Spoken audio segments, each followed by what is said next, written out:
Okay, so this is the continuation of our day 1, batch 21. So, ano ba yung pinag-usapan natin kanina? So, ano yung mga topics na pag-uusapan for this masterclass? So, kasama doon yung understanding the platform. Kailangan mo makilala si platform kung papaano siya tumatakbo, papaano yung tamang approach ng pagbebenta for every platform. So, inisa-isa ko kanina yung paano approach kay Shopee, ano approach kay Lazada, saan ka dapat mag-focus, at ano naman para kay TikTok. Okay? So, we have the setting up for success, setting up your products, setting up your pricing, and also your product identity or your shop identity like store branding and other strategies. So dapat when you set up your product sa shop po ninyo, be guided with the objectives katulad ng pagiging attractive dapat ng mga products natin, be creative, wag lang umasa sa mga shortcuts, 'di ba? Or mangopya lang para ikaw ay maging unique din sa mga products mo, at being unique also can build trust and credibility from your buyers, at lahat dapat ng ina-apply mo sa shop mo must be effective also. And also didiscuss natin yung mga tamang sistema, for example yung order fulfillment. I hope maka-invite tayo coming from other yung mga third party websites na may mga multi-channel platforms na pwedeng i-sync or synchronize lahat ng mga shops under one websites, and then pati yung mga synchronizing the inventory also, and then the order management. So I'll try my best to invite maybe Payrecon or Big Seller para maturuan tayo about here. And then, of course, part of the mastering the system is all about understanding your data. Okay, data analytics, paano magbasa ng business insights, paano magbasa ng business advisors or data compass. Hindi yung tinitingnan nyo lang sales or orders. And then, pag wala ng sales, wala ng orders, maghahanap ka na ng kakampi kung sino yung walang benta, 'di ba? So, kapag data driven ka, or you know how to read your insights, yung shop performance, it will be easy for you to check or to determine kung ano ba yung naging problema, or ano yung bungi doon sa, or what is the missing element doon sa performance ng product mo, bakit hindi siya nagko-convert ng sales. Kasi kadalasan ang alam lang natin is sabihin na walang benta. Pero ang mahirap doon, mahirap ipaliwanag kung bakit wala kang benta. So kung naiintindihan natin magbasa ng ating data or business advisor or insights, so doon makikita mo kagad kung bakit wala kang benta. Okay? So isa yan sa ituturo natin. And utilizing marketing and promotion, katulad ng, yun, mag-focus tayo sa ads like Shopee ads, Lazada sponsored discovery, yung paano pag-promote sa social media like social media marketing. So it's one of the external traffic. Kasi po no, ang mga products natin, marami ho mga traffic sources 'yan. So hindi lang ang traffic sources niyan is bump, or hindi yan traffic sources lang niyan ay Shopee ads or ads lamang. Marami kang pwedeng pagkuhaan ng traffic sources. Ano ba, coach, ibig sabihin ng traffic? When you say traffic, that is a product visibility. Okay? So kinakailangan kasi yung product mo may nakakakita or nakikita ho siya. Or else, pag hindi nakikita yung product mo, talagang walang bibili. Okay? So, isa yan sa tingnan ninyo. Baka mamaya kasi you keep on complaining or making conclusions na wala kang benta. Pero hindi mo tinitingnan kung bakit nga ba walang benta. Kasi sometimes ang benta nanggagaling po yan from your visitors, At yung visitors nyo, nanggagaling yan from product page view. At yung mga product page view na yan ay nanggagaling sa mga traffic tools or generators na ginagamit mo. So, ang tanong, ano ba ang ginamit mo? 'Di ba? So, kanina lang may nabasa tayo, 'di ba? Sabi niya, lahat ng benta niya ay hindi, gumastos daw siya ng 1,000 sa ads. Ang sales niya is 1,000 lang din. Parang ganun parang ganun, 'di ba? Eh bakit sa ads mo lang inasa yung benta mo? Which is marami namang sources of traffic that you can generate doon sa product mo, 'di ba? More visibility, more visitors. And more visitors is pwedeng more chances of getting conversion. Conversion of visitors into buyers. So, isa yan sa mga ipapaintindi natin sa inyo para makita nyo ano ba yung tamang sistema ng pagbebenta. Hindi yung basta-basta na lang tayong magpo-post or mag-upload ng product without understanding kung ano may mga ano yung kinakailangan na meron yung product to get conversion. Okay? So, and of course, ipapakilala ko sa inyo, siguro kung napanood nyo ako sa YouTube, we also have the 3 basic steps. So, yung 3 basic step po, hindi po siya trick, hindi rin siya hack, hindi rin siya method. When you say 3 basic steps, these are the steps na dapat mong gawin na meron ma-achieve yung na may ma-achieve yung product mo from these steps na tinatawag.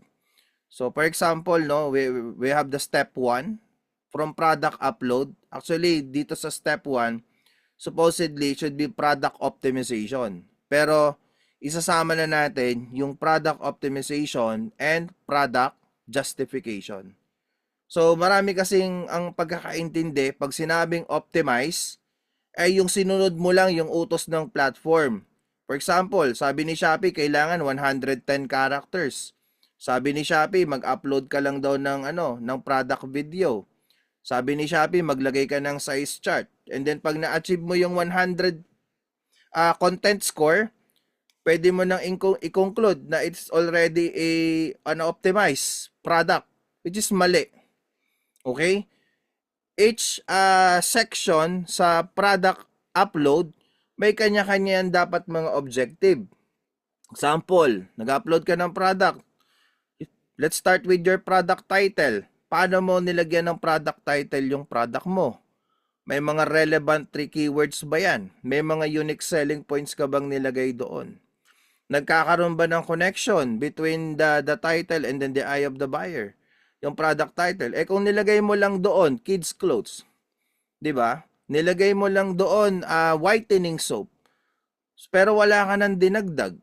So paano may intindihan? Paano magkakaroon ng connection yun sa buyer? That's why importante yung keywords. Yung paglalagay ng tamang keywords. Bakit hindi nagwo-work yung ads mo? Bakit hindi ka nag-generate ng impressions sa ads mo? Maybe you are adopting a wrong keyword. Maybe yung keywords ay hindi maintindihan ng platform or the system kung saan kanya ipapakita or saan kanya bibigyan ng visibility. Kasi walang clarity. Walang clarity doon sa product title mo. Okay? So maraming naglalagay ng wrong title or wrong keywords. And ano ba yung keywords na yon? Yung ba ay mataas ang search volume niya? Nag-a-adapt ka ba ng mga secondary keywords? Yung mga may tawag dun low competition or low competitive keywords also. I forgot the right term but I think that's parang low competitive ata ang tawag doon. Kasi kailangan mo rin yun. Kung saan, kasi pag mag-a-adapt ka lang ng puro high traffic keywords, competitive keywords, marami kang kalaban doon pag sa placement mo sa search ranking. 'Di ba? So, pero pag mag-a-adapt ka ng mga secondary keywords, kung saan very open, yung kumbaga maluwag, wala masyadong kalaban doon sa placement na yon. So, kailangan mag-a-adapt ka din nun. And you're gonna include it on your description or even in the product review. Legally and ethical. Okay? Ano pa? Product upload, image and thumbnails. Ano ba yan? May mga image and thumbnails na hinangir lang. May mga image and thumbnail, sinawakan lang, tas pinicturan. Tapos gusto mo, sasabog ang benta mo. 'Di ba? So, you need to upload a product thumbnails na medyo may pagka-professional looking. Sabi nga, 'di ba? Going back here, trust and credibility. Paano nila let's say, paano nila pagkakatiwalaan yung whitening soap mo or yung gluta capsule mo kung nilagay mo lang kung saan-saan? So, kailangan meron ding mensahe, yung thumbnails na ginagawa mo. So, merong mga ginagawa dyan. So, siguro may konti lang ako isi-share dyan na papaano mo paano mo bibigyan ng magandang presentation yung thumbnails po ninyo. So, siguro yung iba dito nagtatanong, akala ko ba ads ang ituturo? Bakit may mga keywords, but may mga title? Okay, actually, no, yung ads kasi, that is only, siguro 5% lang ho yun. It's just a 5% para magkaroon ng sales. But the 95%, okay, nung content ay dapat sa product ho manggagaling. Sabihin na nating 10%. So that is the common problem with us. We are giving too much 100% effort on ads, but yung list of attention on improving our product to create conversion ay wala pang 10%. And yet you are complaining. So kailangan product build up muna. So that includes the title, your keywords, the product image, your pricing, even sold count and review. Sabi ko nga, balik ulit tayo dito, trust and credibility. May paraan para magkaroon ng sold count and product review in ethical way, hindi unethical. Okay? So na-upload mo na yung product mo, anong sunod mong trabaho? Mag-aantay ka na lang ba ng benta? Mag-aantay ka lang ng 2.2, 3.3, mega campaign? Tapos pagdating nun, magsasabihin mo, 2.2 ba, 3.3? Maghahanap ka na naman ng kakampi mo. 'Di ba? So actually, no, dapat bago dumating yung campaigns na yan, yung inaasahan mong campaigns, sinisimulan mo na rin yung step 2. Kasi kasama yan sa kailangan ng product mo. Okay? Kailangan na mag-drive ng traffic, product exposure, marketing, advertising. So you need to understand or learn how to use page view generators, hindi lang ads. So dito makikilala mo yung ibang mga traffic generators natin, hindi lang ads. Mapapansin mo, no, pag may nakita silang malaking benta, ang tanong kaagad magkano ad spent. 'Di ba? So buy. Ang alam kasi nila, lalaki lang ang benta kapag nag-ads. Pero to be honest, the most powerful traffic sa mga platform na ito, yung tinatawag na organic traffic. And organic traffic is a free traffic. Pero since ito ay libre, you need to earn it and you need to work for it. You cannot gain it instantly. Hindi yun ganun kabilis na pag-upload mo, bibigyan ka kagad ni platform ng 1,000 page view. Sinuswerte ka, hindi yun ganun. So you need to earn it. May mga qualifications or elements needed or requirements para ma-recognize or maging in favor sa'yo, maging favorable sa'yo yung platform para bigyan ka niya ng organic traffic. I hope you're learning kahit ganito lang yung aking sinasabi sa inyo. Because this is one way, ito yun eye-opening to sa ating lahat na marami pa palang dapat gawin sa product natin. So, sa step 2 na yan, we're gonna focus on page view generation. We're gonna focus on papaano mo ipapakilala yung product mo. Sabi ko nga, no, simula pa nung, sino po dito yung pinanganak may Jollibee na? Like ko itong tinatanong. Sino po yung pinanganak dito may Jollibee na? Pwede ko po bang malaman? Anyone? Come on, can I get a response from you? O katulad yan, hindi kayo nagre-respond. Pero pag sinabi kong matubal ako, magre-respond kayo, di ba? O ayan. So, di ba yung iba dito pinanganak may Jollibee na? Ay baka dito meron dito pinanganak wala pang Jollibee. Pasensya na. O siguro majority of us here kilala natin si Jollibee at tumatanda na tayo hanggang ngayon. Aminin natin, napapanood pa rin natin sa commercial si Jollibee, right? If you are 30 years old, if you are 40 years old, 50 years old, 60 years old, andyan pa rin yung commercial ni Jollibee, right? Pero ikaw, kahapon mo lang in-upload yung product mo, nag-campaigns ka lang, nag-ads ka lang ng 1 week, nagrereklamo ka na. Right? So, kailangan, if you want to have a consistent pasok ng sales, di ba? Consistent na meron kang resulta, consistent marketing. Kasi kasama yung marketing, kasama yung traffic generation for you to get sales. So, kung si Jollibee, hanggang ngayon, yung iba nga, sumakabilang buhay na, may Jollibee pa rin. Di ba? So, what more tayo? So, ibig sabihin, kailangan nating i-promote yung product natin. So, doon pumapasok yung step 2. Next. So, na-upload yung product, pinoromote mo yung product, hindi doon natatapos yung trabaho natin bilang seller. So, we need to convert. Kailangan natin i-trabahuin yung conversion. Ano yung mga conversion na yon? Conversion of traffic into visitors, conversion of visitors into sales, conversion of sales into a higher sales order value. Ulitin ko ha. Dati, ang sabi ko, pag conversion, sales lang. Pero ngayon, when you say step 3, it is the final part. Ito yung huling-huling end result natin Maraming pwedeng gawing conversion. Merong nag-ads lang, walang sales. Bakit? Hindi mo tinrabaho yung conversion. Okay? Nag-ads ka, may impressions, walang click. Now, how do you convert those impressions into clicks? Pumapasok yung step 1 pa rin doon. 'Di ba? So, kailangan trabahin natin paano magkaroon ng click, paano magkaroon ng visitor yung product after the traffic or the exposure. Or nagkaroon ka ng marketing. 'Di ba? Conversion of traffic into visitor. Next, may visitor na yung shop mo. Nag-add to cart lang, hindi bumili. So may trabaho pa rin ho tayo sa conversion. 'Di ba? So how do you convert those visitors? Marami tayong pag-uusapan diyan. Because hindi dapat, they should not end up into add to cart buyers only. Visitors must end up buying your product. So dun pa rin papasok yung adjustment mo sa step 1 para bilhin yung product mo.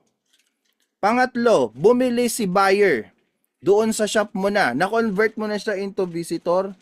Na-convert mo din siya into a buyer. Hindi pa tapos doon yung trabaho mo. Because you're gonna convert that sales into a higher order value. Ano ibig sabihin ng higher order value? Patataasin mo yung basket size. Patataasin mo yung halaga ng binibili sa shop mo. In that way, mamamaximize mo yung sales. Pangalawa, pwedeng magkaroon ng cross-selling and upselling between your moving and non-moving products.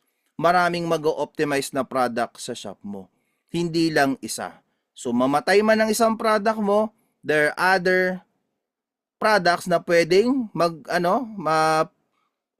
tumanggap ng succession doon sa dati mong moving items. And that is step 3. Okay?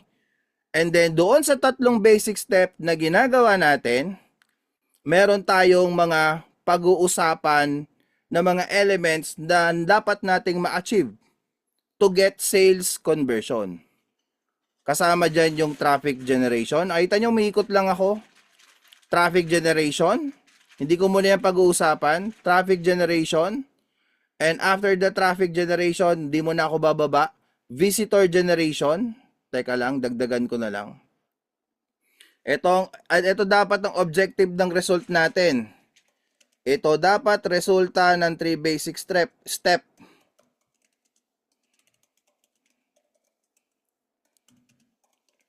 Dapat may page view generation ka sa product mo coming from your page view generators. Pangalawa, magkaroon ng visitor generation galing sa page view mo.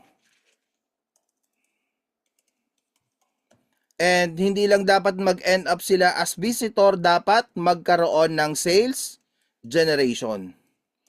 So ito yung magiging objective natin while doing the 3 basic step.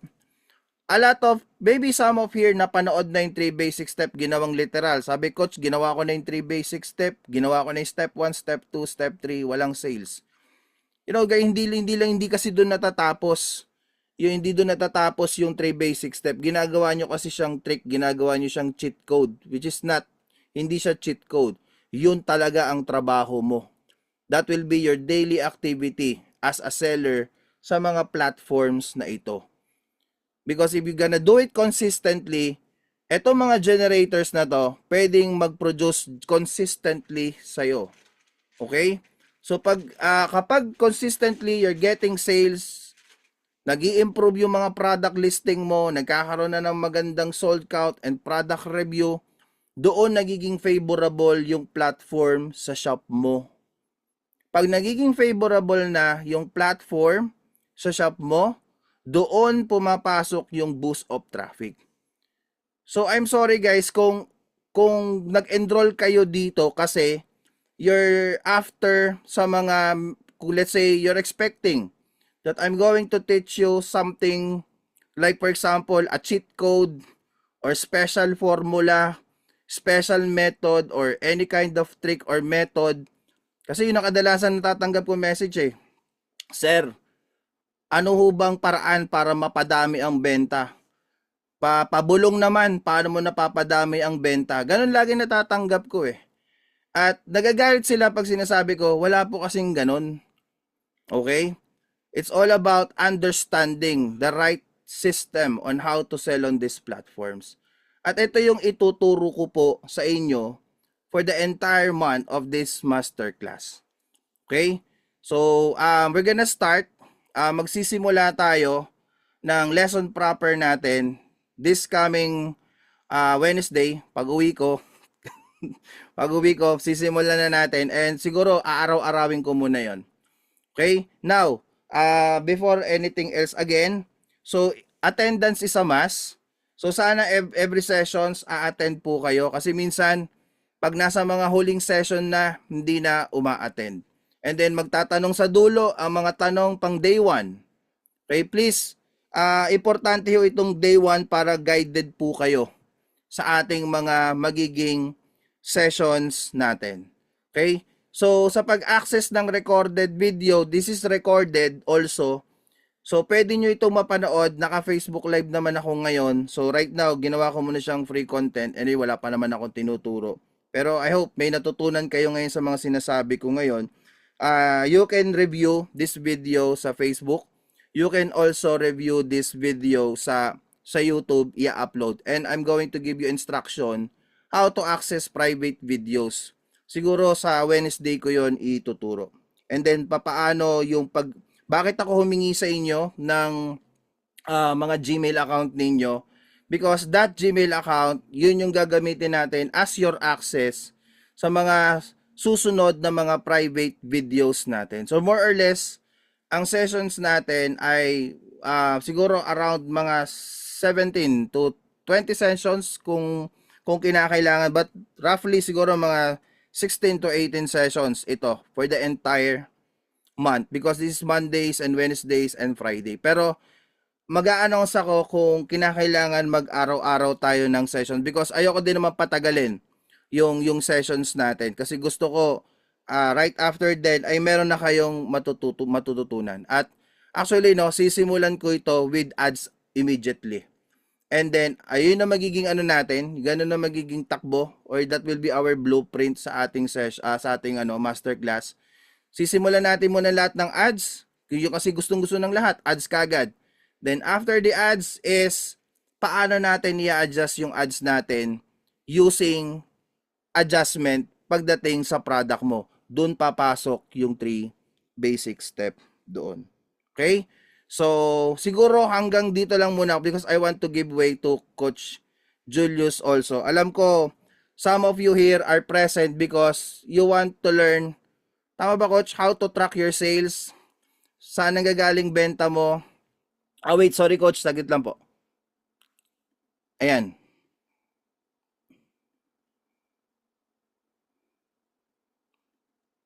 Ayan. Yun. Okay. Kung paano And i-automate yung mga sales natin. ayun. So siguro hindi ko na ano baka I'm gonna let Coach Sir Julius to to discuss it about the sales tracking ba? Tama ba, Coach? Yes, yes, yes. And then so gusto niyang i-share 'yun sa atin. So hanggang dito lang muna ako, then later I'm open for Q&A. So I'm gonna give way to Coach Julius po. Sir Coach, Coach Julius, sige po. You have the floor na po. Yes. Thank you, thank you, thank you. Okay, before we start, alam ko may mga kilala ako dito. Pero okay lang ba kung uh, type 1 kung hindi mo ako kilala at type 2 kung kilala mo ako? Para malaman ko lang kung paano ko i-balance yung discussions natin. Yun. Okay. Thank you, thank you. Okay. So, thank you. Mas marami yung hindi nakakilala sa akin. Okay, thank you. Kasi ibabalance ko kung paano ko yung approach. Paano yung approach ko sa inyo. Okay, so eto pa. Please comment kung ilang months ka na or years ka na sa Shopee, Lazada, or TikTok. Ilang months? 2 months? 3 months? Okay, 3 months. 3 years? Okay, 3 years. Okay, thank you. 2 months.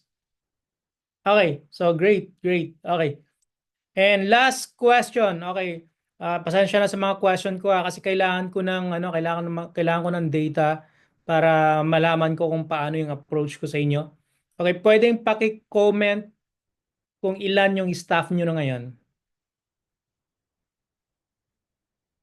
Zef, 7? Wala. 4, 3, 4 staff, 4. Okay, great, great. Okay. So thank you very much. 60, wow.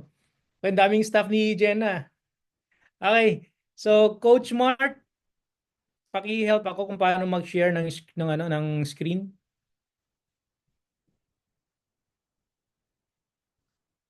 Saan ba yung sharing screen dito? Record. And Coach, nag-stop sharing ako. Okay. Yun. Google Chrome, Messenger, FaceTime, desktop. Okay, desktop. Yun. Okay. So, dito na tayo sa screen ko. Okay, saan na ba yun? Akin, open ko lang. Okay. Yun. Okay, so gusto ko muna pakilala sa inyo. Nakita ko kanina maraming mga nag-comment ng one. Marami sa inyo dito hindi niyo ako kilala. O gusto muna magpakilala sa inyo. Okay. Ah, bagong lahat, nakikita nyo ba yung screen ko? Clear ba? Okay. Okay. Great. Thank you, thank you, thank you. Okay. So, ako po si Julius Tamayo, isa pa akong OFW noong 2016. Pero nag-start ako magtrabaho sa Makati noong 2010. So, makikita dito, andito yung date nung nag-start ako magtrabaho sa construction. Sa construction worker po ako. So, meron kami project sa Makati dati. And then, after 5 years to 6 years, ganun, nag-apply ako sa Japan as an OFW. So, etong 2016 na to, for 6 years, nasa construction ako pero itong 2016 na to, nandun na ako na sa Japan. Okay? And imagine mo na for 6 years, wala pong masyadong nangyari sa akin. Wala masyadong pagbabago. And I spent 6 years in construction with little progress. Meron naman akong naipundar, isang maliit na laptop. Okay, yung laptop yung Apple laptop. Okay. Until I took a step of faith into business and everything changed. Okay. And then 2017, eto na ako ngayon. 2017 nag-resign ako sa aking trabaho sa Japan. So 1 year lang ako sa Japan kasi yung kontrata namin hindi nasunod. So pinatapos ko muna yung 1 year ko doon, then nag-file ako ng resignation. Kung maalala nyo yung dome or kung saan lumalaban si yung sikat ngayon na boksingero sa Japan. Pangalan nun? Okay, si Inoue, yun. Okay. Si Inoue, okay. Kung saan siya lumalaban palagi, Filipino po yung gumawa doon. Okay, karamihan sa mga nag-build ng construction na yon ay mga Filipino at isa pa ako doon sa gumawa doon. Pero yun nga, after 1 year, nag-file ako ng resignation at bumalik ako sa Pilipinas. Ngayon, nag-decide ako na mag-start ang business, online business, which is ito yung ginagawa ko ngayon. At dito nag-start ng pagbabago sa buhay ko. Okay, so if you can give years of your life working for someone else, sabi niya, why not give at least 1 year fully focused on learning and building yourself? Kung nagbigay tayo ng oras o panahon para magtrabaho sa ibang company, why not i-allot natin yung time natin, yung kahit yung 1 year natin na pag-aralan yung Lazada, Shopee, TikTok, or Facebook. And pagkatapos ng 1 taon, eto na ako, okay, nag-improve na from one laptop, okay, ito yung laptop ko na binili ko sa Japan, and yun, yan yung napundar ko. Then, year 2018, ito na yung office namin. Okay. And then, after 1 year, nakabili na ako po ng sasakyan. Okay. And then, sa 2021, nakapagpatayo na pa ako ng bahay. Ayan, under construction na yung bahay namin. At ito na yung natapos. Ayan yan. Okay, so yan. Ito yung finish na project namin. Okay, andito ako ngayon sa third floor. Kung makikita nyo yung glass, yung ano parang kahoy na yan, sa pinakadulo, sa pinakataas, andyan po ako ngayon nagsasalita. Okay? And then, this year, ito naman yung gagawin namin. Papatayo kami ng bahay at ibibenta po namin to. At naghahanap pa ako ng partner namin na pwedeng maging business partner, co-owner, hindi investment, kundi co-owner. So, and gusto ko lang ipakita sa inyo kung ano yung sales namin nung mga nakaraang taon. Okay? Ito 'yun. Okay, for 1 year ba to? 30 days. Okay, for 30 days meron kaming sales na 1,049,000. Meron yan 20,000 na visitors, 12.45 conversion rate. Okay, so yan 'yun. And then ito yung sales namin nung nakaraan. So 3.8 for how many days? So 3.8 million. And then nung lumipas na araw, naging 4.3 na. Okay, yan yun. So Lazada lang to. Kung makikita niyo rito, Lazada. Okay, so itong graph na to, itong bumaba na to, dito ka ba na-restrict kaya bumaba yung sales namin. Tapos tumaas ulit, tapos bumaba. Ganun talaga ang buhay. Okay. And then bago tayo mag-start dun sa pag-manage ng ng data na galing sa Lazada, Shopee or TikTok. Meron muna akong gustong i-share sa inyo. Alam ko malaking may tulong to pagdating sa pag-create ng content, especially sa product descriptions. Okay? So product content creations, okay lang ba? I-share ko sa inyo yung sikreto ko kung paano ko nakaka-capture yung interest ng mga customers namin sa Shopee. Okay. Kung makikita mo rito sa dati kasi, okay, Shopee. Okay. Short lang to. Alam ko yung mga ibang sellers natin, siguro yung iba ganito pa rin yung kung paano sila gumawa ng content, product content. Pero kami binago namin, pero mula nung binago namin kung paano kami mag-construct ng product content, dun na biglang tumaas yung sales namin. Okay. Siguro yung iba ganito gumawa ng product content. Let's say glutathione. Glutathione. Tingnan natin yung top sales. Okay, so eto, tingnan natin. Pasensya kayo po yung may-ari sa store na to. So, re-review lang natin. Actually, ganito rin ako gumawa ng content dati. Kung makikita nyo dito, isang tingin mo pa lang na boring ka na. So, most probably, hindi mo na yung babasahin lahat. Okay? Tapos, pag babasahin mo naman, Nature Glow, Glutathione, Collagen, blah, blah, blah. So, wala. Parang boring, nakakantok. So binago namin yan. Actually, ganyan din kami gumawa ng content dati. Tapos, kung babasahin nyo, walang thrill. So, siguro babasahin ko hanggang dito lang siguro, hanggang dito, tapos stop na. Parang na-boring na ako, parang ganun.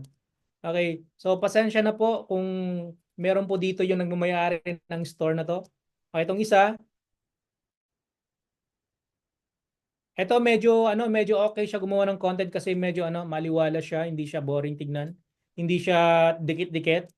Pero ako nakukulangan pa rin ako dito kasi itong paggawa niya ng content talks about product content lang. So walang excitement.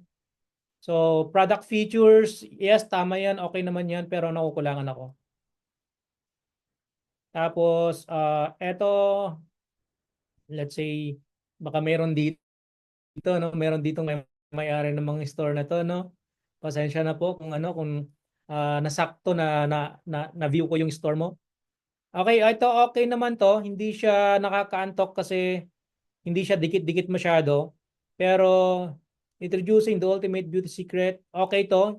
First niya, okay yan. Kaya lang ito mahaba. So then, after nun, product descriptions na. So para sa akin, kulang pa rin to. Okay, so check natin yung iba. Let's say, anong product ba?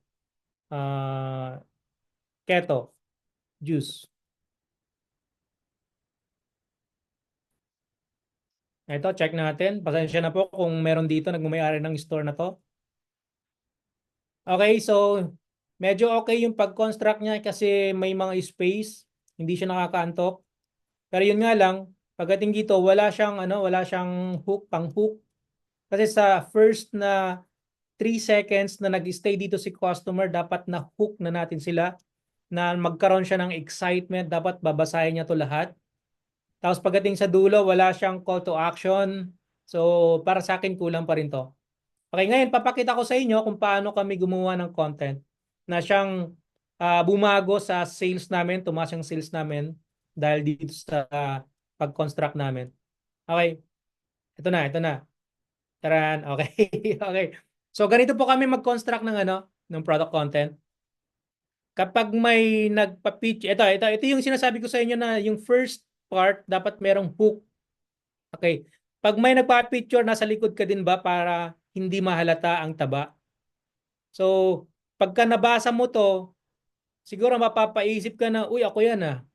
Oo nga, no? Pag nagpa-picture kami, tinatago ko yung aking taba. Parang ganon. So, hindi ko na mabilang kung ilang beses akong napahiya sa sarili ko. Tuwing may family gathering, lagi akong tinutukso. Grabe naman, tumaba ka. Parang ganon. Tuwing sinusubukan kong isuot ang paborito kong damit, hindi na kasya. Tuwing tumitingin ako sa salamin, hindi ko na gusto ang nakikita ko.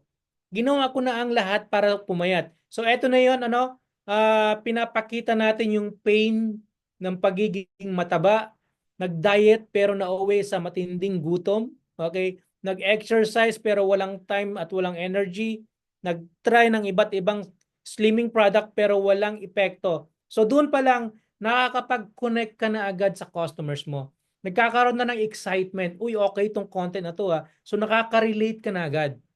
So dumating ako sa punto na gusto ko nang sumuko hanggang sa isang araw may nag-recommend sa akin ng yung product mo at sa totoo lang hindi ko akalain na ito na pala yung sagot sa matagal kong problema. So the breakthrough that changes everything. So ito na yun, dito mo nilalagay yung product content mo. Okay, so unang linggo pa lang napansin ko ito yung testimony to. Then dito sa baba, ito na yun.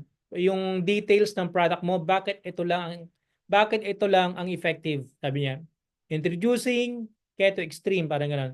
100% natural ingredients, no harmful chemicals, fat burner, appetite suppressant, limit ang tiyan, detox, and yun. Then yung last part, ito na yung my call to action. Okay. So, ito next, yung whitening soap. Sabi ng iba, hindi daw importante ang kulay. Pero ba't sila maputi? Okay, so ito pa lang, makaka-capture mo na yung interest ng customer. Okay, araw-araw ginagawa ko lahat ng para pumuti at kuminis ang balat ko. Okay, palaki natin yan. Gumamit ng mamahaling skincare pero walang effect. Nag-try ng iba't ibang sabon pero panandalian lang ang puti. Halos araw-araw ako nagpapahid ng pampuputi pero hindi pantay at hindi long lasting. Pero bakit ganon? So parang ganun, parang pagka nag-create kami ng ng product content, para kami nagbibigay ng story. Okay? At alam niyo naman pag may nag-share ng story, nakaka-capture niyo yung interest ng mga customers. At sa umpisa pa lang, dapat na-hook nyo na yung interest ng customer. Hindi yung pag-open pa lang niya ng product descriptions, product details agad yung pinapakita mo. So, pag ito ang ginawa mo, magkakaroon ka ng mas mataas na chance na babasahin nila lahat yung product descriptions mo. Okay? So, bakit ito lang ang effective? Deep whitening formula, dito mo na ilalagay yung product details. And then yung last chance para sa mga gustong pumuti, ito yung ito na yung uh, ini-encourage mo na siya na kailangan na niyang bumili. Ito yung promo, buy two, get one free. Depende sa iyo kung paano mo i-construct to. Nasa sa iyo na yon. Limited stocks. So, ganun. At ito yung ginamit naming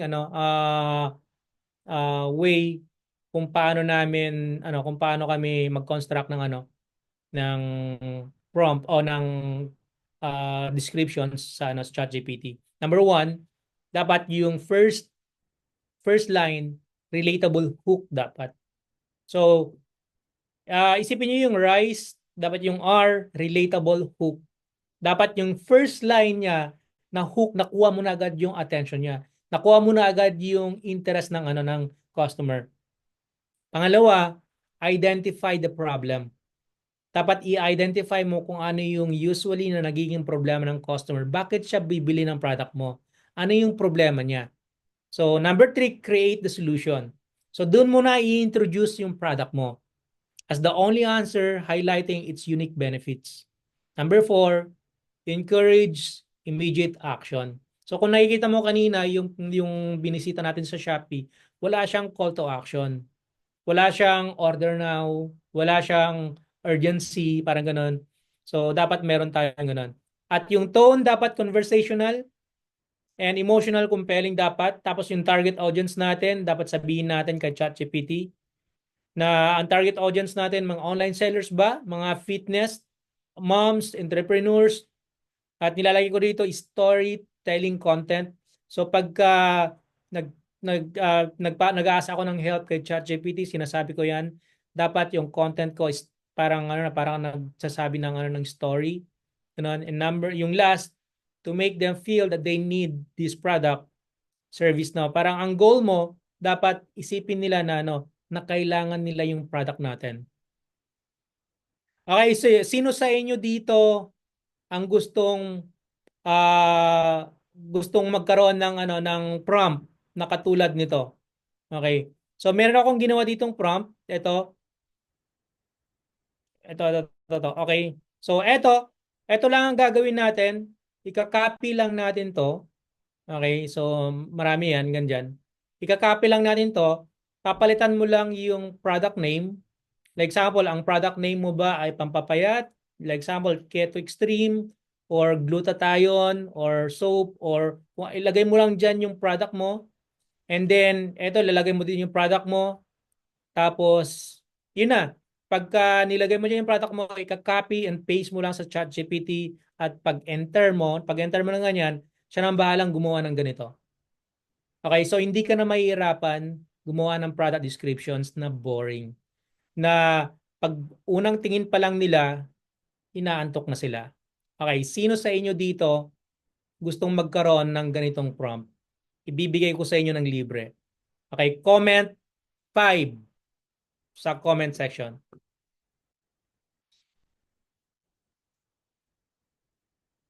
Ang maganda kasi nito, hindi na kayo mag-iisip hindi na kayo mag-iisip kung ano yung gusto nyong sabihin dun sa product descriptions nyo. Hindi nyo naisipin ano kaya yung kailangan kong sa ilagay dito. Ano kaya yung ilalagay ko dun sa product descriptions para magkaroon ng mas mataas na interest. Ano kaya yung product descriptions ko para tumaas yung conversion rate ko sa mga customers o sa mga viewers na bumibisita sa store ko. Okay, so meron tayong dito.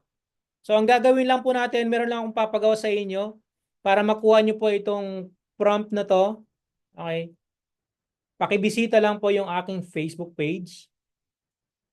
Yan. Ang Facebook page ko po ay okay, yung Facebook page ko efiles.ph.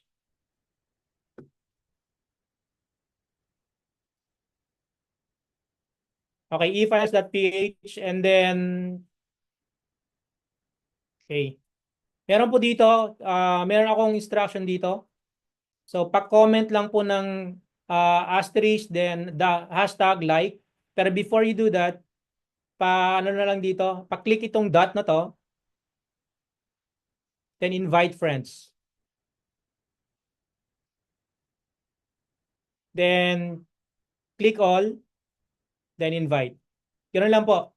Pag nagawa nyo po yan, and then comment nyo po yung asterisk, yung hashtag like. Okay. Pagka lahat po na nag-comment dito, sa kanya ko pa i-send yung prompt. Okay? So, ganun lang po. Gawin nyo lang, punta kayo lang sa efiles.ph, click nyo yung tong dot na to, invite friends, and then select all, then send invites. Ganun lang. Then after nun, pag natapos nyo doon, comment lang kayo dito. Example. Okay, so tutuloy ko mamaya. I-send ko mamaya yung yung prompt. Okay? So, tuloy po natin. Okay, punta na tayo dun sa pinaka main topic talaga natin, no? So meron tayong yung sinasabi ko kanina na kung paano mag-manage ng ng order details o yung mga order details natin. Meron akong ginawang table dito. Okay?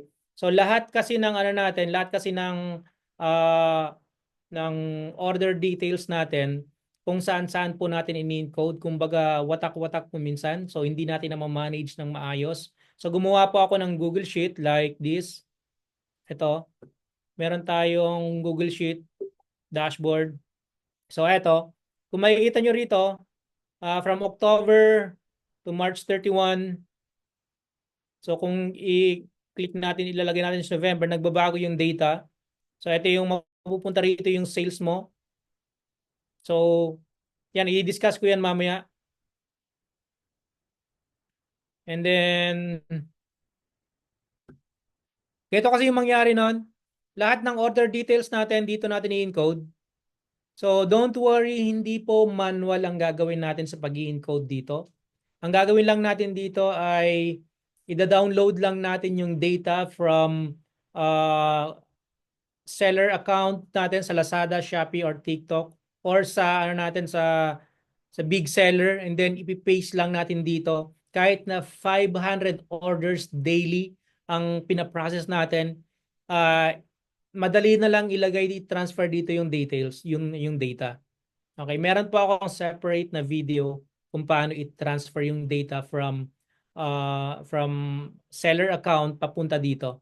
At pag na-transfer nyo na dito, ganito kasi yung mangyayari doon. Like example, no, ang date ngayon ay February 24. Okay. Kung makikita rito sa logistics, wala pang nakikitang mga dito, mga product. Itong logistics na to, ito yung binibigay natin na na product at quantity sa warehouse natin para yung warehouse man natin, yun ang ilalabas niya. Okay, like example, no, orders data. So February 23 ngayon ay 24.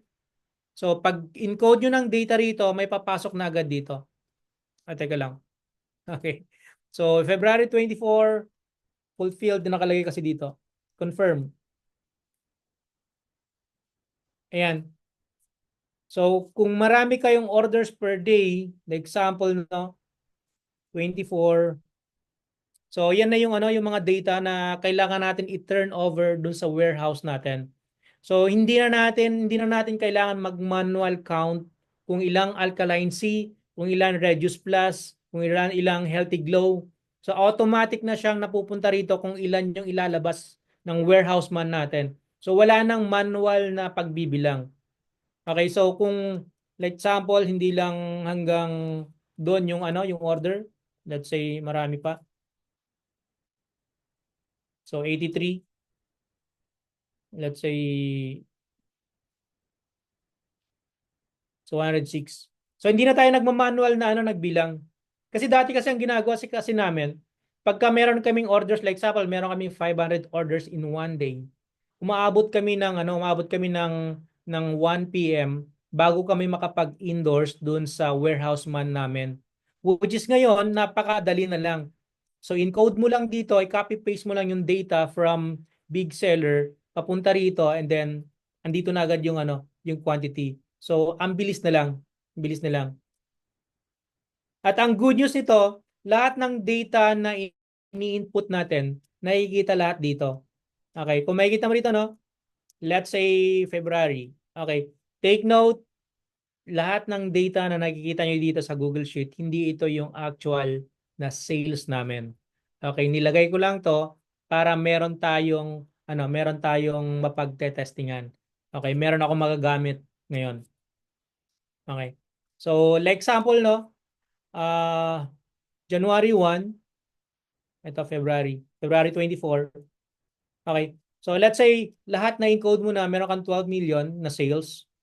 So, ang delivered ay 1.8 lang. So magtataka ka ngayon, bakit 1.8 lang yung delivered orders? Saan napunta yung mga ibang orders namin? So dito pala makikita mo na nasa pending pala. Meron palang 1 million sa pending. Nasa sa confirm rate pala. Yung pala meron ka pang 647 na hindi nababago yung delivery rate. So ma-realize mo dito, yung pala, yung transit rate pala namin, 4%. So meron pa akong 486 na papunta pa lang sa customer. Kaya pala 1.8 million pa lang yung nadi-deliver. So dati kasi nung time na manual kami na minamanage namin lahat ng data namin. So nagtataka kami, malaki naman yung sales pero bakit kapiranggot lang yung pumapasok sa bank account? Nung ginawa namin to, doon namin na-realize na yung ibang sales namin hindi pa dumarating. Yung ibang sales namin nasa lost pala. Like example, itong lost, kung wala kang data ng lost, hindi mo ito pwedeng i-claim.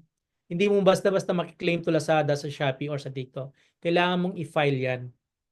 Since meron kang data dito, alam mo kung magkano exactly yung i-claim mo dun sa mga platform na yon. Okay? And then, next, meron din tayong accounting. So, sino sa inyo dito ang nagmamanual na nagko-compute kung magkano yung kinikita ninyo? Okay, type 1 kung nagmamanual po kayo at type 2 kung naka-automate na po kayo. Okay, yes, 1.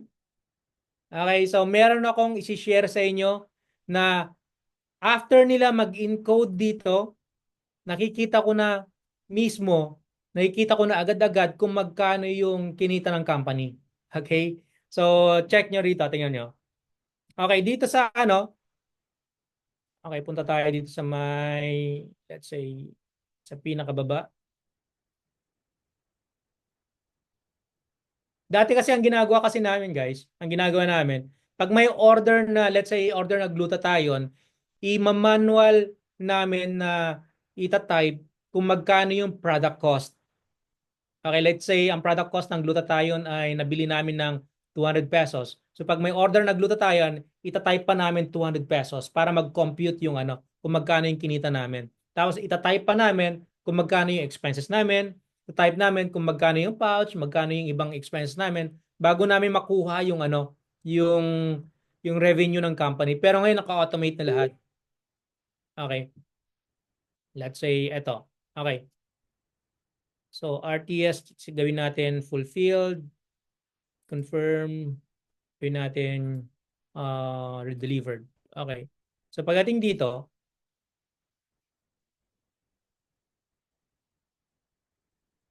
sa may orders data, gawan natin ng unique na order ID 55. Okay. Then search natin.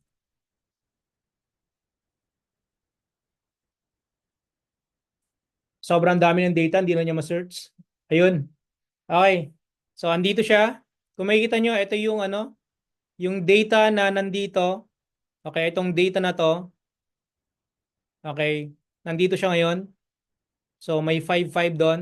So, palitan natin para at least makita nyo totoo yung ano, yung details. Okay, so XX naman or 90. Na, ayun, may asterisk pala. So, mag-update yan mamaya. Okay, kung makikita nyo rito guys, dito sa pinakadulo, ito, ang ito yung product cost, 500 pesos. Ito yung fulfillment fee, 5 pesos. Commission fee is 375. That's, I think, depende kung ang sales mo ay galing sa Shopee, Lazada. Ang Lazada yata, I think, nasa 15%. Ang Shopee yata, I think, ngayon nasa 13%, parang ganun. Depende sa mga sinasalihan yung platform. So, nakabase ito sa product na, ito, stainless. Okay. Pero kapag babaguhin natin yan, okay, asan na yun? Ito. Pag gagawin nating alkaline C, so hopefully magbabago.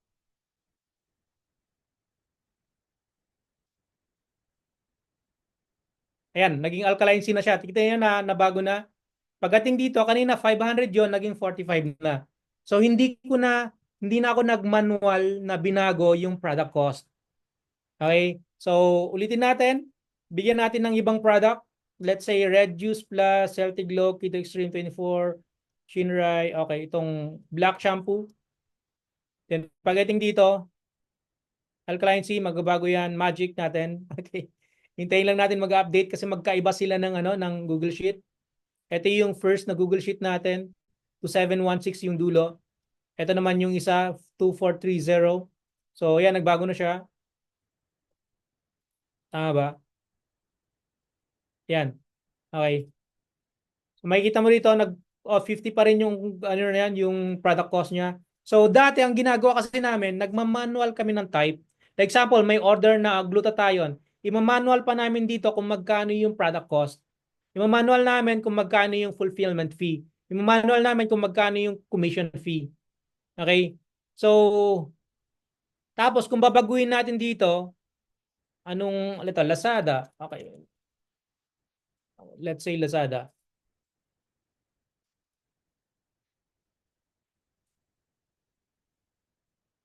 Data validation. Andito yung ano, actually andito yung ano, ang ang ang ang collection fee ng Facebook ay 3%, TikTok ay 10%, Shopee ay 15, kaya pala hindi nagbago yung ano, yung commission fee kasi parehas sila na ano na 15%. So pag ginawa natin 10% to,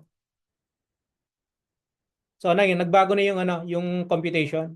Okay? So ibig sabihin, pag ito binago natin reduce kids pagdating doon, ito dapat magbabago ng reduce kids to. Hintayin lang natin mag-update. Ayan, nagbago na siya, nag-update na. Pagdating dito 250 na, 45. So dati, nagmamanual kami na nagta-type. Ngayon hindi na. Kuha na namin agad yung gross profit namin. Okay? So kaya pagdating dito sa dashboard, andito na lahat yung ano namin na hindi ko na kailangan mag-request sa accounting department namin magkano ba yung profit natin for this month. Magkano yung profit namin next week, last week. So hindi na ako nagtatanong, binibisita ko lang to, tinitignan ko lang, yung gross sales namin 122 million. Tapos ilan yung delivered? 18 million. So ilan yung profit? That's 13 million. So hindi ko na tinatanong na hindi na ako kumukuha, nagre-request ng computation sa kanila kasi nandito na lahat. Okay. Tapos, dito sa dashboard, so andito na yung mga staff. Kung sino yung, ano, like example, yung green, sila yung nakahit ng goal. Yung red, sila yung hindi pa nakahit yung goal. So, andyan na yun. At ito yung ano namin, naka-green na to. Ibig sabihin, na-hit na namin yung goal. So, andito yung mga graph ng staff namin, kung ilang percent. Ito, 36% si Julius. Ito, today sales. Ang maganda nito, ito. So, ngayon ay February 24. So Monday, so Sunday 171 lang yung sales, yung Saturday 408, yung Friday 301, Thursday 130. So dito pa lang nakikita namin yung trend kung tumataas ba yung sales or bumababa. May mga times kasi nung mga nakaraan, hindi namin nakikita kung bumababa or tumataas. Pag nakikita namin na bumababa yung sales, 3 days pa lang, hinahanapan na namin yung reason kung bakit bumababa yung sales namin. So dito nakikita na namin agad. So pag nakita namin yung sales na bumaba, ano kaya naging problema? Ano kaya yung kailangan natin gawin para tumaas yung sales? So andito na. And dito sa baba, ganun din. So this month, 7.7 million. Then nung January, 5.2. Yung December, 5.3. Yung November, 6.6. October, 5.6. So kapag nakikita namin na bumababa yung sales namin, ginagawa namin ng paraan. At pag nakikita namin na tumataas yung sales namin, hinahanapan namin yung reason kung bakit tumataas para alam namin kung ano yung strategy na kailangan namin i-maintain o kailangan namin i-improve upang sa ganun hindi bumagsak yung sales at patuloy na tumataas yung sales namin. So kung meron kayong data, kapag nakapag-gather kayo ng mga ganitong data, alam nyo kung ano yung kailangan nyong gawin. Okay? Kung marunong kayong magbasa ng data, ang bilis-bilis lang i-analyze kung ano yung problema. Pero kung wala kayong data, mahirapan kayong mag-analyze. Okay? Tapos, at ito yung namin, ito yung ginawa ko na lahat ng ini-encode sa Shopee, Lazada, TikTok, and Facebook, mapupunta lahat ng data, papunta sa data bank. Okay? Data bank, ibig sabihin, parang ganito rin. Lahat ng mga order details na pupunta dito, parang ganito. And then pag pumasok na siya sa data bank, yung data bank ibabato niya sa delivery support team. Yung delivery support team namin, okay. So sana yung delivery support team? So, teka lang, hanapin ko lang delivery support team. Ito. Okay. So yung delivery support team namin, andito yung mga trabaho nila. So let's say ano yung mga product na naka-pending? So andito lahat. So, at least yung pending department namin, ito yung ginagawa nila, tinatrabaho nila to, paano mabawasan yung pending. Yung confirm, nakikita nila yan. Yung problematic, walang problematic na status, delivery status sa Lazada, Shopee, and TikTok. Ang may problematic lang ay sa Facebook, yung nakadirect ka sa GNT. So, problematic ibig sabihin, ito na yung papunta sa customer yung order niya tapos hindi mahanap yung bahay or walang tao sa bahay, parang ganon. So, yun, problematic yun. So, ang ginagawa ng customer service namin, tinatawagan nila yung contact number ng nag-order at ini-inform nila na hindi mahanap yung bahay or walang tao sa bahay. Tapos ini-inform namin yung delivery rider na bumalik sila during that day or kinabukasan para hindi magiging problematic yung order. And then yung iba naman, yung RTS, okay, so lahat ng RTS namin, pinapatawagan namin kasi lahat ng mga customers namin na hindi nila tinanggap yung order nila, binibigyan namin sila ng penalty. Okay? At lahat ng invalid RTS, sinisingil namin si GNT. Pag sinabing invalid kasi, ito yung mga RTS na na hindi naman valid yung reason. Like example hindi mahanap yung bahay. Like example sinabi ng rider na nag-deliver sila pero sa totoo lang wala naman nag-deliver, parang ganun. Ito yung delivery support team. Yung agent, okay, pag problematic yung ito kasi yung status niya, lahat ng problematic nandito. So lahat 'yan. So sinong agent yung nakatoka diyan? So ayan yung sales agent namin si Mart. Siya bahala lahat. Tatawagan niya lahat 'to. Okay, para ma-lessen yung problematic namin. Si Lenny, si Julius, si Joseph. So yan. Si Mart, si Lenny, okay, may 2.6, 209 quantity. Yung platform naman, kung ano yung pending, sino yung nakatoka dito, si Drex ba? Anong platform? Shopee, TikTok. So, yan. Ito yung trabaho ng ano namin, ng delivery support team namin. Inaalam namin lahat ng details kung ano yung problema at doon pa lang habang papunta pa lang yung parcels doon sa nag-order, ginagawa na namin ng solution upang maging successfully deliver yung mga orders. Okay? And then ito yung data bank ibabato niya sa delivery support team. Yung data bank ibabato niya yung data sa accounting, dito na magko-compute yung kung magkano yung kita ng company. Yung data bank ibabato niya sa inventory. Okay? Yung inventory namin naka-automate na. So wala po kaming warehouse man. So ang ginagawa lang namin ay naka-automate na. Okay? For example, no? Ito yung inventory namin. Kapag may dumating kaming stocks, ini-input lang namin dito yung encoder namin. Like example, no, Alkaline C. Ang Alkaline C ay may remaining stocks na 134. Let's say ang date ngayon ay February 24. Let's say 5,000. So andun na. So tapos kapag may pumasok na orders, like example ngayon, no, ito yung endorsement. Ito yung hawakan ng team lead namin sa operations. Ito yung dadalhin niya papunta sa warehouse. Ito yung ilalabas niya. Okay? At lahat ng mga quantity na to, naka-automate na rin. Automatic na nag ano na sila dito, nagli-less na sila dito. So dati ang ginagawa namin, minamanual type namin kung ilang quantity yung ilalabas sa warehouse. So ngayon sa amin hindi na, naka-automate na lahat. So sabihin na natin orders data. So dito ay total out to reduce alkaline C. Let's say sabihin na natin 500 quantity. And then delivered, confirm. Hintayin lang natin mag-update yan.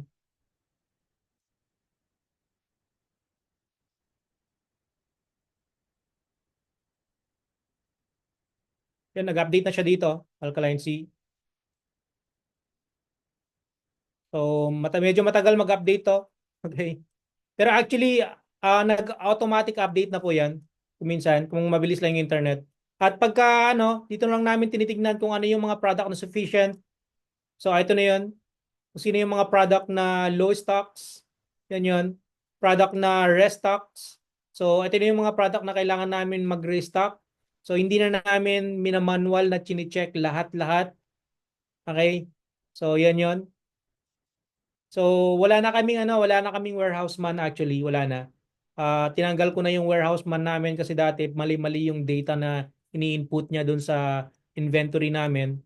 Tapos tinanggal ko na siya kasi marami na siyang kalokohan ginagawa. Okay? May mga nakikita ko na nagtatago siya nag-uwi siya ng mga product namin.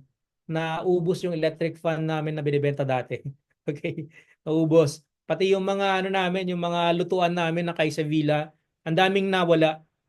Kaya tinanggal na namin. So ginawa ko, ino-automate ko na lang. Tagal mag-update. Check natin. Confirm. Fulfill. Fulfill.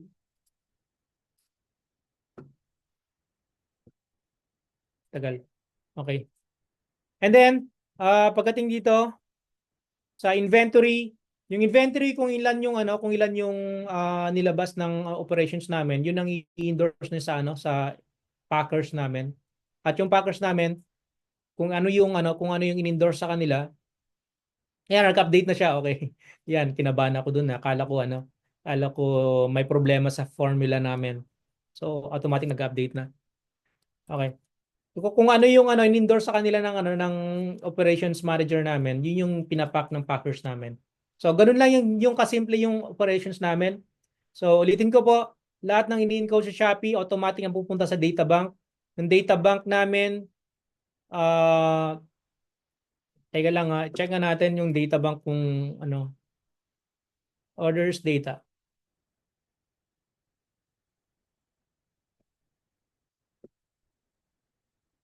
Show formula bar. Okay.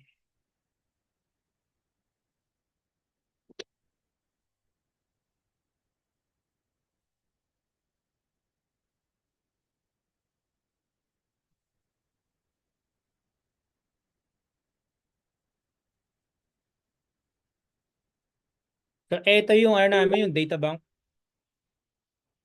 Okay. So, lahat ng data na pupunta rito. Okay, lahat ng data na nanggagaling sa Lazada, Shopee, TikTok, Facebook, mapupunta sa data bank, which is ito yun.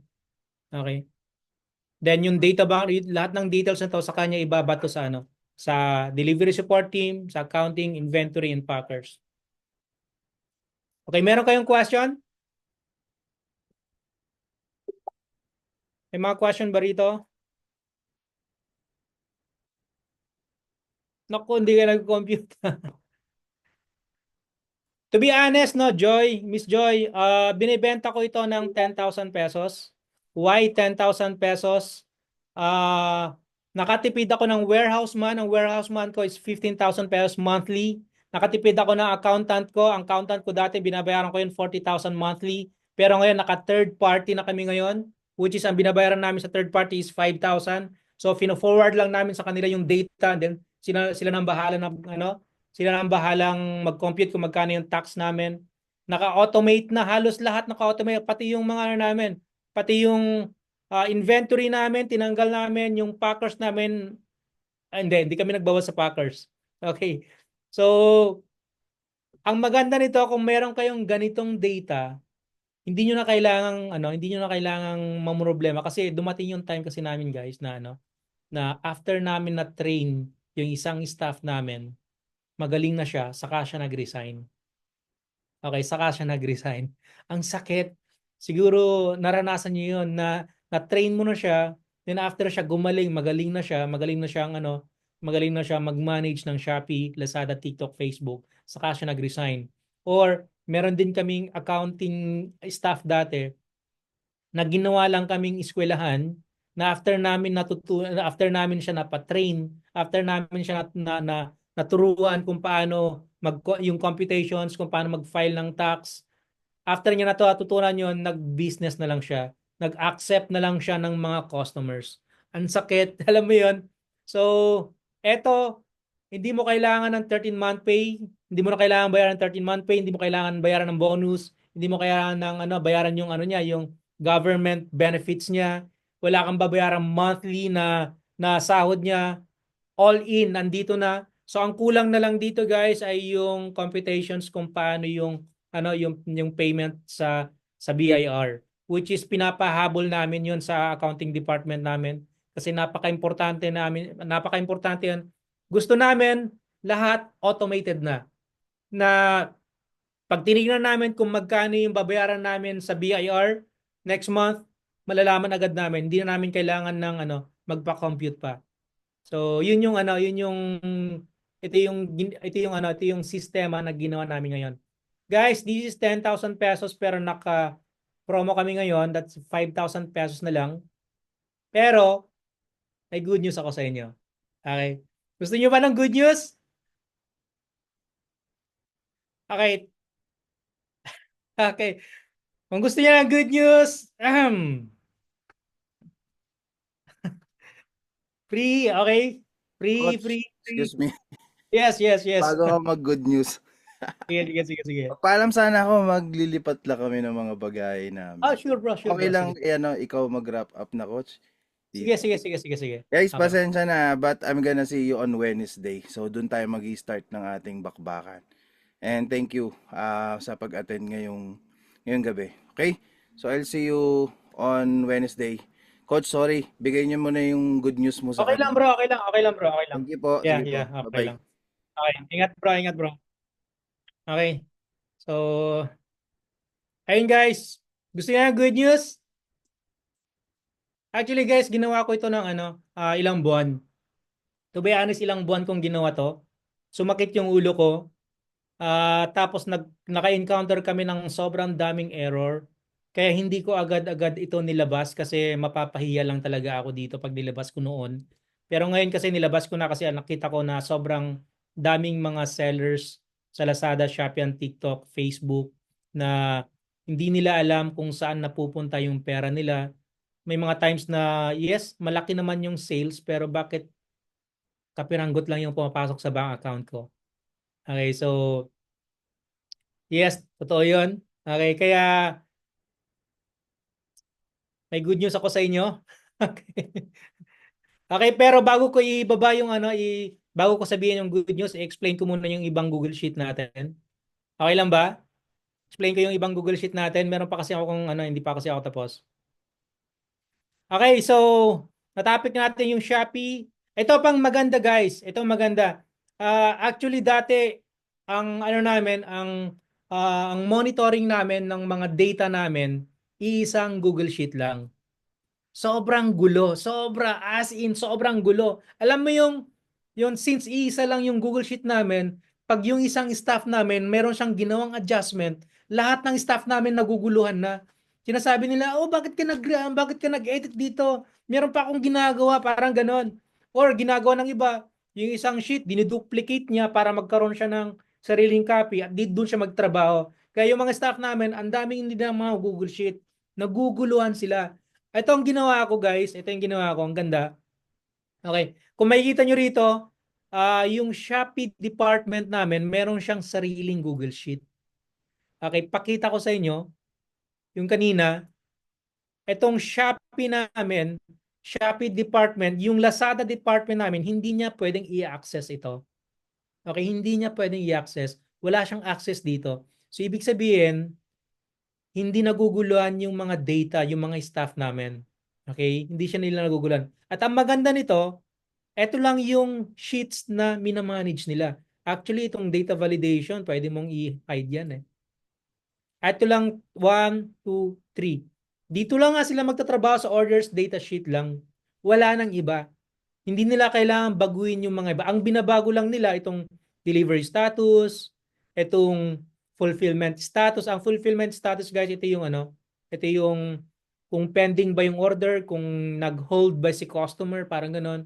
Kung confirm na ba yung order, so ibig sabihin ipapack na ng packing department. Kung fulfilled na ba, kung napadala na ba, ito naman RTS receive kapag bumalik ba sa amin yung order. Kapag bumalik sa amin pag nag-RTS receive to, example, clinic namin yung RTS receive, yung item na to, itong item na to no, nasaan na yun? Okay, doon tayo sa taas para hindi magulo. Okay. Itong RTS receive, pag natanggap namin yung item, bumalik sa amin, itong item na to, Keto Extreme, itong quantity na to, automatic ma-add siya sa inventory. So hindi na namin kailangan mag-manual encode, ito kailangan mong i-add sa inventory kasi bumalik sa atin yung order. Hindi na. I-click mo lang yung fulfillment status, RTS receive, automatic madadagdag na itong dalawa dun sa inventory. Okay, ganun kaganda. Tapos dito, okay, so dito lahat ng products. Ito lang naman yung ginagalaw nila, status lang, delivered. Kasi itong delivered guys, kapag pagka naka-in transit siya, okay, itong in transit na to, hindi siya mako-considered as delivered. Pag hindi siya wala siya dito sa delivered, hindi siya mako-compute dun sa accounting files natin na hindi siya masasama dito sa profit. So para masama dito sa profit natin, dapat delivered muna. Okay. So itong 13 million natin galing dito. Hindi kasama dito yung out of delivery kasi out of delivery hindi pa naman dumating sa atin yung hindi pa naman na-deliver sa customer to eh. So itong profit na to galing dito sa delivered. So itong yung expenses na to galing dito. Okay, so andito lahat, nilalagay namin dito lahat ng expense namin. So ang expense namin base sa October 1 to March 31. So pag binago namin yan, let's say January 1, sabihin natin October, December. Yan, October 1 to December 1. So yung expenses na 3.7 million ay 2 point, ito nag-update 2.7. Galing siya dito. Yan. So base sa October sa December, dito siya kinuha. October hanggang December. Hanggang dito. Ito yung kinompute niya. Yan. Charan. So 2.7, ayan, 2.7 million. Ito 'yon. So pagka binago mo yung ano yung dito, magbabago rin yung expenses, magbabago yung profit. So itong profit nakabase sa delivered. Kaya yung mga staff namin napaka-importante na kailangan nilang mag-update ng status. Kasi pag hindi sila nag-update nito, hindi masasama sa profit ng company. So dapat delivered or canceled, lost, out of delivery, problematic, parang ganun. Tapos lahat ng mga product, ito meron dito Alkaline C, ano ba yung mga product na na-deliver? Reduce Plus, so Alkaline C, ito yun, dito yung quantity. So ganun kaganda ng ano. Okay, so punta tayo dun sa kabilang sheet. Punta naman tayo sa dito, sa accounting, tapos na tayo sa accounting, tapos na tayo sa inventory, punta tayo sa payroll. Okay? So, sino sa inyo dito gusto niyo magkaroon ng Google Sheet automated payroll? So, kung meron kang staff na more than 10, 11, basta more than 10, ang galing nito. Okay?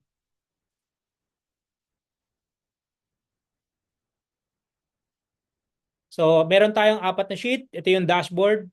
Ito yung DTR, Daily Time Record. So, dito nag-i-encode ng time in, time out yung mga staff. So, dito tina-transfer from biometric papunta rito. Tina-transfer nila kung anong oras pumasok, anong oras na lumabas. So, automatic na lumalabas na dito kung magkano yung salary ni Mark Joseph. So, magkano yung total na kailangang i-withdraw para may bigay sa staff. So like example, eto. So 8 hours yung pasok. So let's say pagka 9 a.m. pumasok, 8 a.m. yung pasok pero pumasok siya ng 9. Yun. Napunta rito 7. So yung daily rate niya ay 550. So meron siyang yung rate niya per hour ay 68. Gross pay niya 48. So na-less niya yung 1 hour na late. Naka-less na rito. So check natin yung nakatago. Okay. Dito nilalagay yung regular holiday, total lates, SSS, Pag-ibig, PhilHealth, total deduction, yung kung magkano yung total. Kung meron siyang cash advance, so magli-less siya pagka tinype natin, let's say 500. So nagli-less na siya dito. So itong cash advance na to, manual to na tinatype. Hindi pwedeng i-automate to. Okay?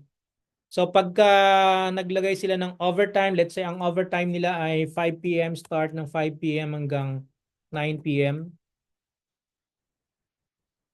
So 4 hours yung overtime, automatic na yung computation niya. Overtime pay nandyan na. Okay, andito na yung formula. Okay.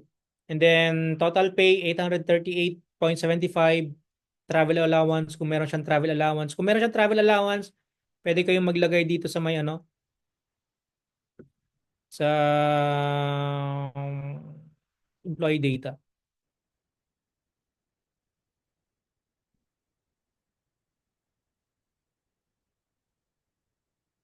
travel allowance.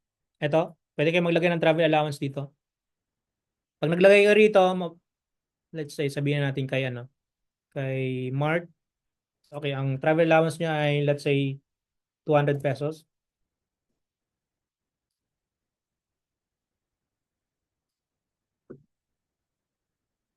Mark Joseph. So, binago ko yung pangalan, nagbago yung computations. Kasi depende kasi yan sa daily rate niya kung magkano yung rate niya sa'yo. So, hindi na ako nagmamanual na nagta-type kung magkano yung daily rate niya. So, automatic na yan. Yan. So, doon tayo kay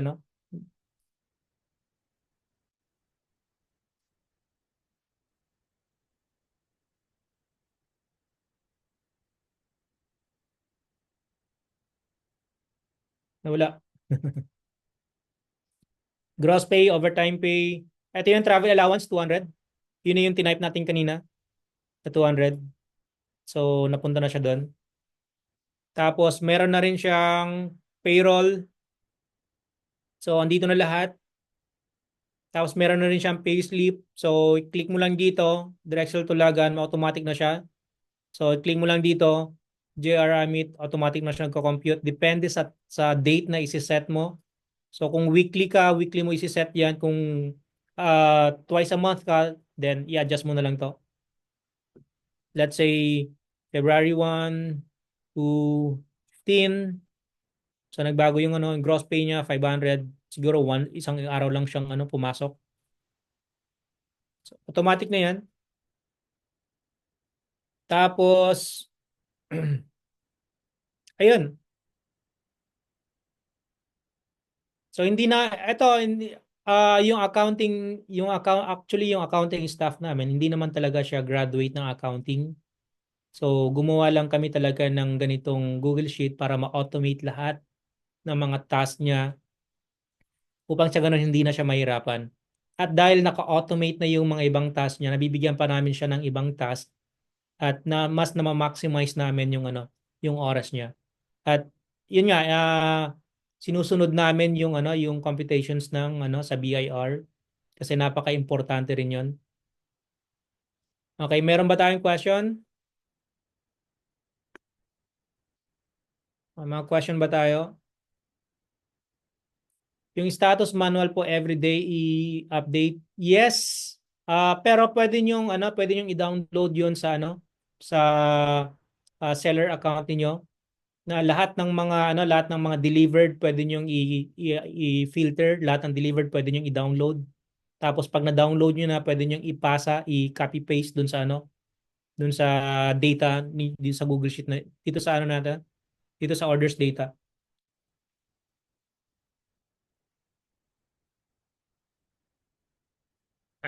Paano po ma-validate pag mali input sa Google Sheet? Ah, saan banda? Okay. Pag mali input din sa orders data dito, actually dito malimit na magkamali kayo dito. Alam niyo kung bakit? Kasi itong mga data na to, copy paste ito. Itong quantity, hindi kayo magkakamali dito sa copy paste ito from seller account papunta rito. So, wala pong malimit na magkakamali kayo dito. Dito lang siguro sa status pero I don't think so na magkakamali kayo dito. Kasi parang wala naman sigurong dito, pagkakamali dito. Maliban na lang kung accidentally na-click niyo yung RTS or accidentally na-click niyo yung lost, ganun. Yun yung pwedeng mali na may input na data. Pagdating naman dun sa logistics, eto naka-automate naman na to. Ito yung ini-endorse ninyo sa warehouse. So wala namang dito, wala namang manual encoding dito. At ito pang maganda rito kahit na i-delete nyo yan, na-delete nga. Okay. Okay. Parang teka lang ha. Okay, ito. Ayan, bumabalik. Ayan, okay. Okay, pagka dinelete nyo yan, bumabalik. Siguro nandito yung formula. Dito nga yung formula. So ito, kailangan kong i-edit to. Kailangan kong itago yung formula dito. Kasi dapat wala siya dito. Dapat nandito. Okay. Dapat nandito. Tapos ito, dapat naka-hide. Naka-hide dapat. Yan. Nandito yung formula. I-view natin. View, show now, formula bar. Ay, nawawala. Okay. Ayan, ito yung formula. Okay, so andito yung formula. Tapos dapat nandito siya. So ito kailangan kong ayusin to. Kaya dito wala namang pagiging problema to kasi kahit na ma-delete-delete nyo to, ito, walang problema yan. Wag lang mag-type kasi pag nag-type, in-enter nyo, magkakaproblema talaga. Pero ang gawin nyo lang, delete nyo lang yan, then babalik na yung data.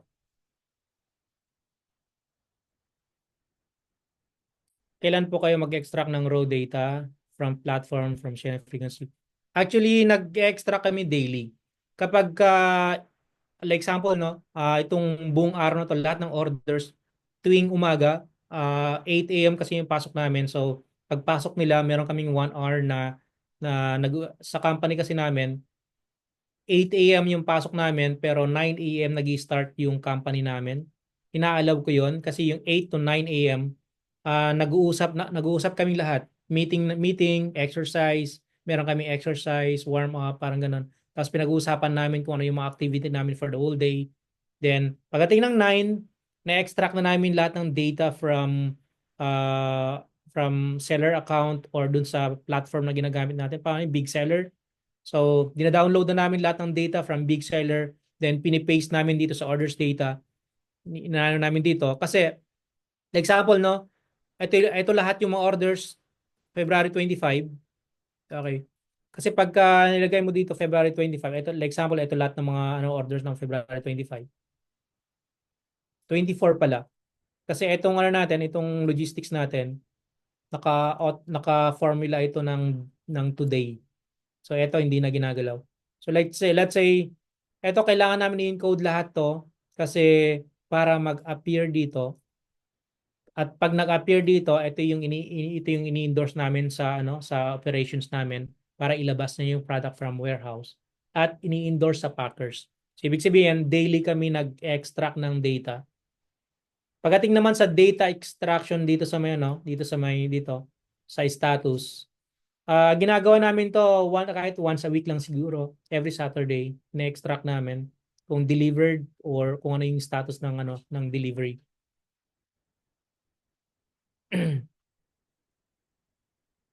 Coach, pag bumili po ng ganyan, may training po ba?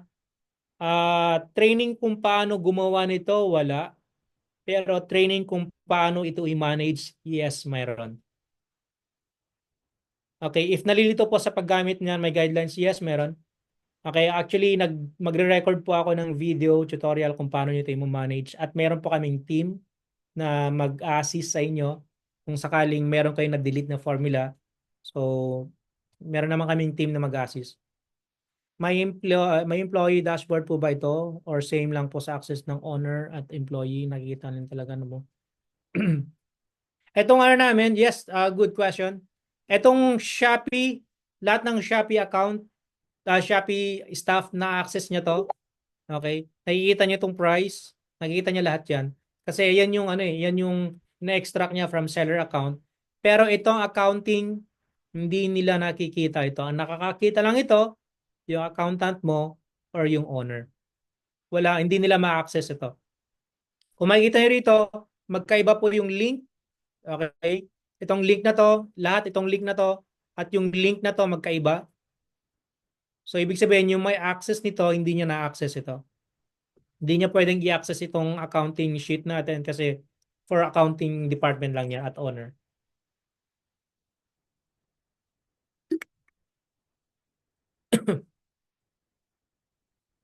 Nakalock po formula niya yan, coach? Yes, nakalock yung formula niya.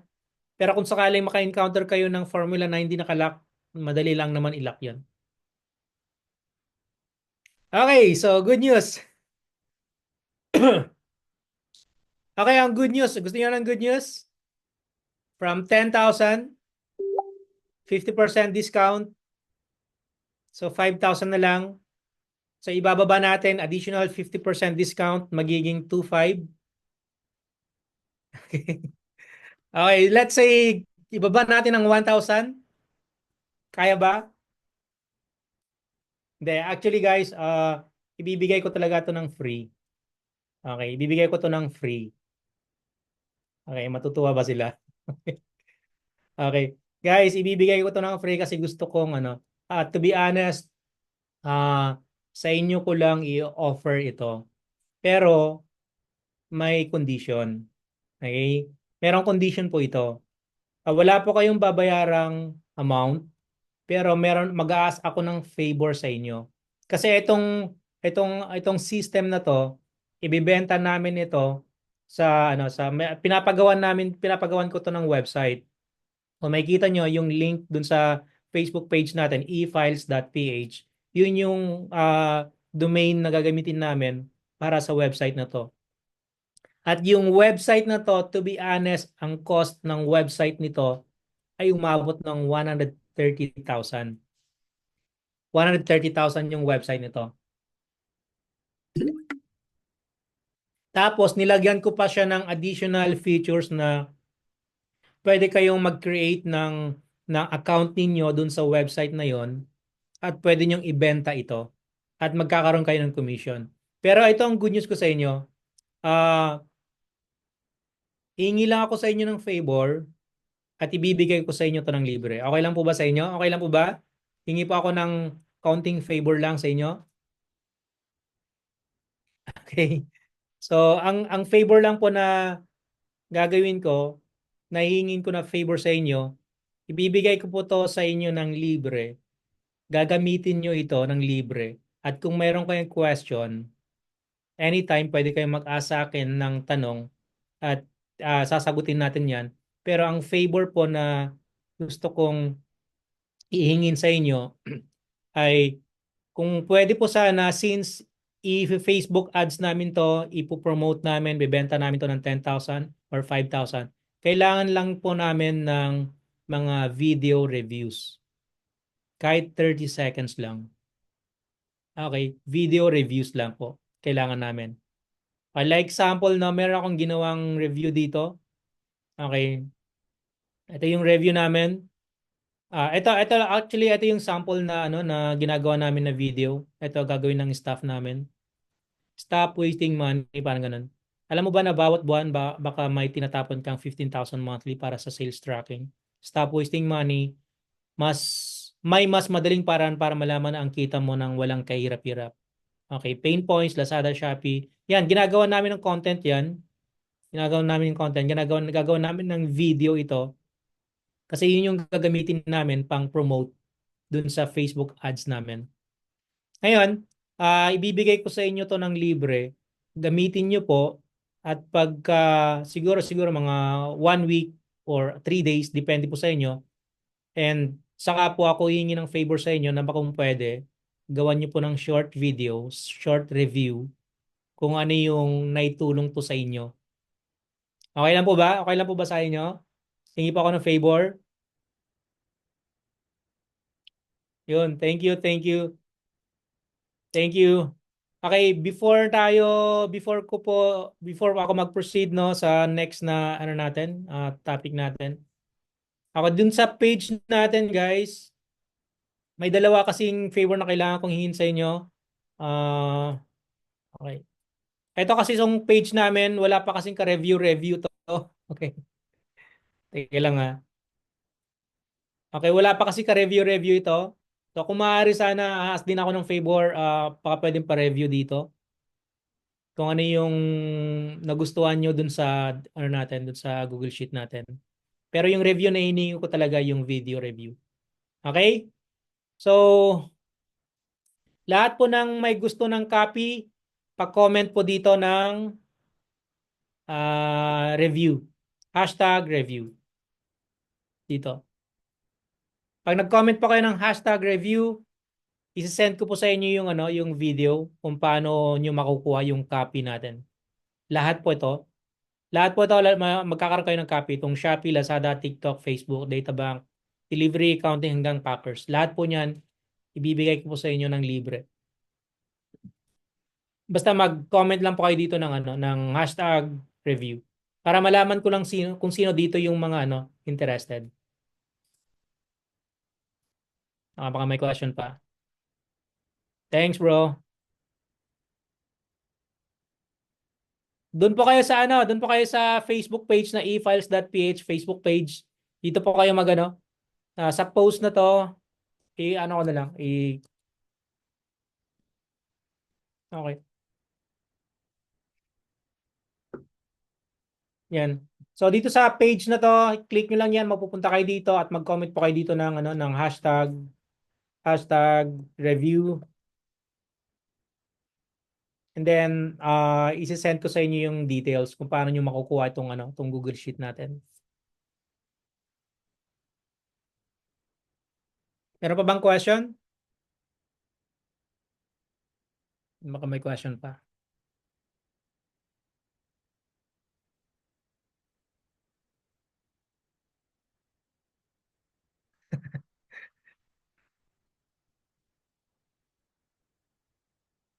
Grabe naman, Kyle.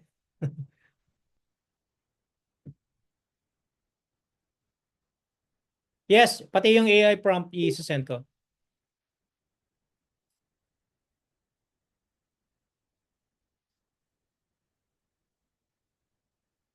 Ilan na kaya yung nag-comment? Ang dami na, 86. Okay. Sige. So kung wala na kayong question guys, kung wala na kayong question, i-close ko na itong ano natin, itong live natin. At congrats sa lahat ng naka-join dito. Naka-save po kayo ng 10,000 pesos. Pero syempre may condition 'yon, kailangan yung mag-iwan ng review dito sa page natin at dun sa video review natin. Maraming salamat guys, salamat sa oras ninyo. Kita-kits sa Wednesday kung invite tayo ni coach. Salamat.